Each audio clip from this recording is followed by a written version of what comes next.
If you need any Xbox or PlayStation codes or any cheap PC games, check the referral link in the description down below. It'll take you to G2A, and you can use the code CHES at checkout for an extra discount.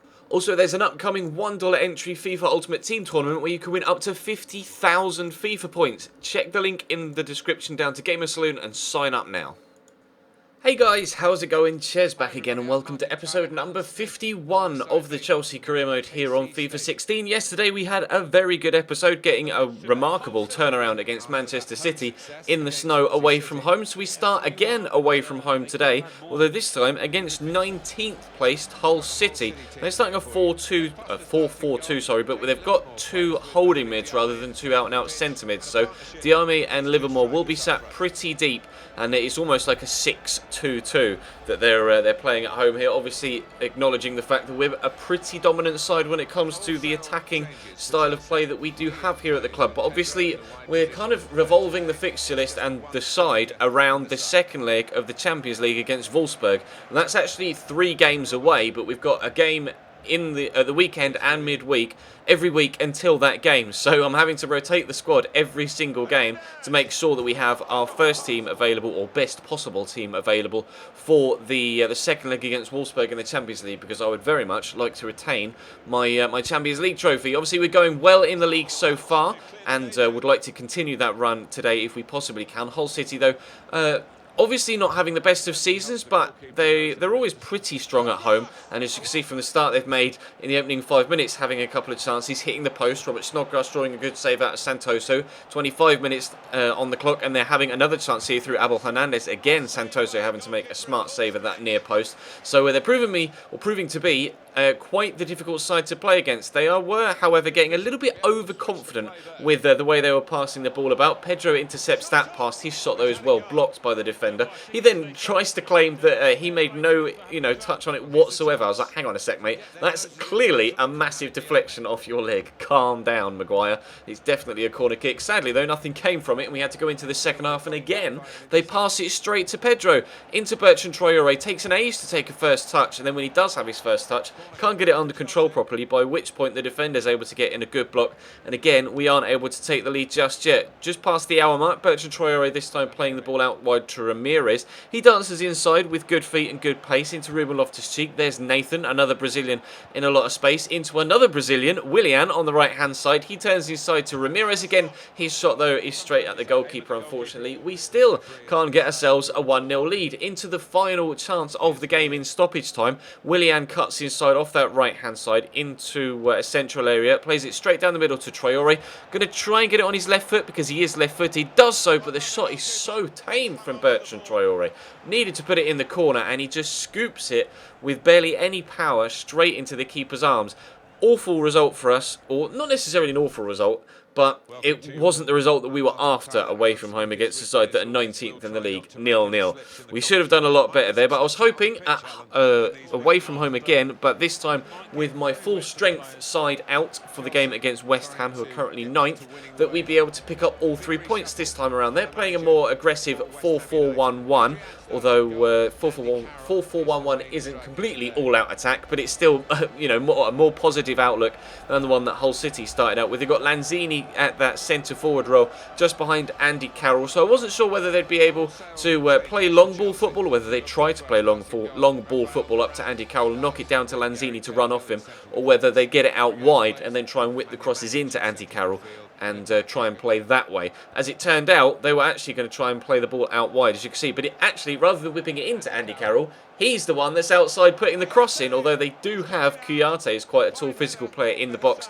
after just 4 minutes, having the first chance of the game for West Ham, but it was a good tip over the bar from Thibaut Courtois. We steal the ball off from there with Rafael Varane, though. Cesc Fabregas plays a nice ball into Diego Costa down the channel. Apparently strikers like to run down the side of the box in today's game so far. This time though, Diego has the dribbling ability to get into the box himself and have a chance, but it's a good save by Adrian at his near post, and we aren't able to take the lead just yet. Neymar with an awful pass, kicks it straight at Noyle, but then they're going to get a little bit lazy in possession, and Tompkins gets caught on the ball by Neymar, drops to Pogba. Pogba's shot is well blocked by Wally. Unfortunately, again, we still can't take the lead, but we'll have a corner from this particular opportunity. Cesc Fabregas stands it up into the middle. Gary Cahill goes up. Again, Wally with the block. Really good defensive play by West Ham. Hull City were throwing men in front of the ball when they tried to defend. They just defended and didn't even try and have a few attacks after that opening half-hour spell. As it turned out, West Ham defended initially, and then in the second half, they did the opposite of Hull. And rather than going from attack to defend, they went from defending a lot to attacking and tried to get themselves a goal and almost steal it with a counter-attack goal in the last few minutes. Bale here puts in a decent cross, but it's well cleared by James Tompkins. Drops to Pogba though. His shot this time wasn't well blocked. It just went wide. I think it may have brushed off Matic on its way past the post. But we're into stoppage time now, and he gets past Varane there quite easily, Kouyaté, for some reason. Skips past the challenge again with a really nice turn into Mark Noble, and they do exactly what they were trying to do. Steal the game on a counter-attack, and we actually lose away from home to West Ham. Where have these performances come from? We've been in phenomenal form so far this season. We were sat top of the table, and now if we get 1 point from a game away from home against Hull and a game against West Ham.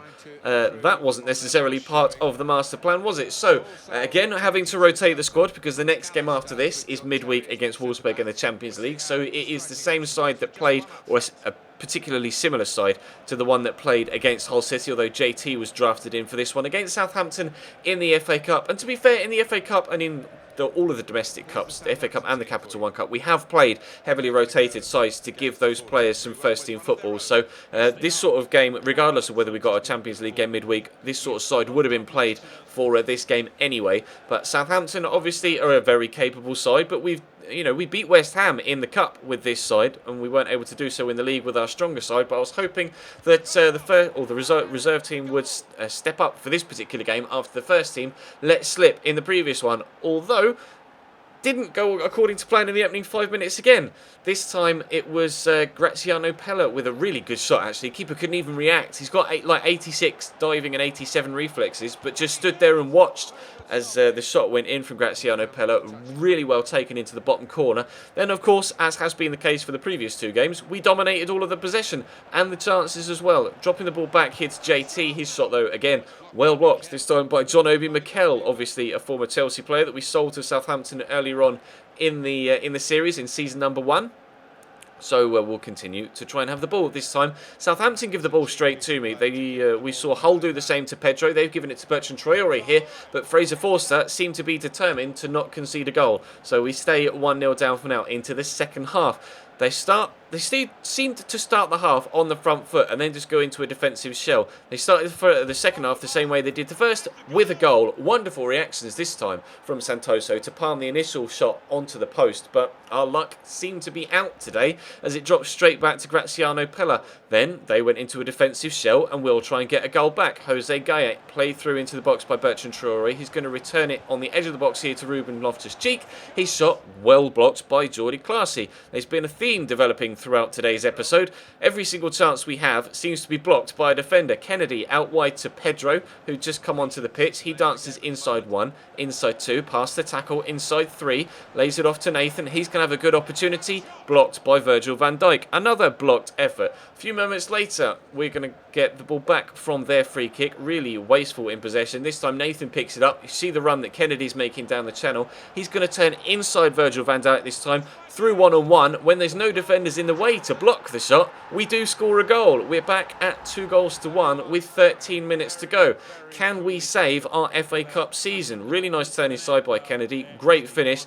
And unfortunately, no, we cannot save our FA Cup season. So it's just a complete one-off, out of luck episode, unfortunately. We lose to West Ham, we lose to Southampton, and we draw with Hull.